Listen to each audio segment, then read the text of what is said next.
यह जादूगर मंच के बीचों बीच एक मजबूत दीवार बना देता है और कहता है कि मैं अपने मन की शक्ति से इस दीवार के आर पार जा सकता हूँ।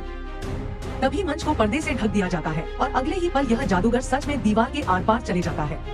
सभी दर्शक दंग रह जाते हैं। सब चाहते थे कि यह इसे फिर से करे, इसलिए इसे मजबूरन दोबारा जादू दिखाना पड़ता है। जैसे ही मंच का पर्दा बंद किया जाता है, जादूगर अपने दोस्त को इशारा करता है और तभी इसका दोस्त एक रस्सी खींचता है।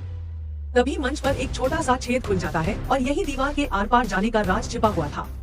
जादूगर बड़े आराम से रेंगते हुए दीवार की दूसरी ओर चले जाता है। एक बार फिर यह दर्शकों के सामने होता है। इस बार तालियां पहले से भी ज्यादा जोरदार होती है।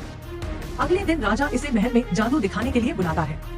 तभी हुडीनी आगे आकर कहता है कि मैं सभी लोगों की इच्छाएं पूरी कर सकता हूँ। यह सबको अपनी इच्छाएं कागज की पर्चियों पर लिखने के लिए कहता है। फिर यह इन पर्चियों को इकट्ठा कर लेता है और राजकुमारी को सभी पर्चियों में से एक पर्ची निकालने के लिए कहता है। राजकुमारी जो भी पर्ची निकालेगी, यह उसकी पर्ची पर लिखी इच्छा को पूरी कर देगा।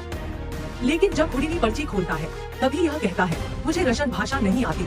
यह सुनकर सभी हंसने लगते हैं। हुडीनी रानी के पास जाकर इसे हिंदी में ट्रांसलेट करने की प्रार्थना करता है। रानी पर्ची पर लिखी इच्छा पढ़कर हैरान हो जाती है।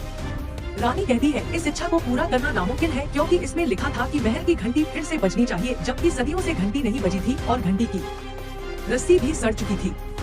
लेकिन हुडीनी रानी की बातों को गंभीरता से नहीं लेता।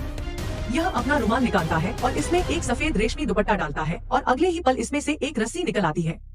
तभी यह राजकुमारी को अपने पास बुलाता है और इसे रस्सी खींचने के लिए कहता है। अगले ही पल आखिर महल में फिर से घंटी बजती है।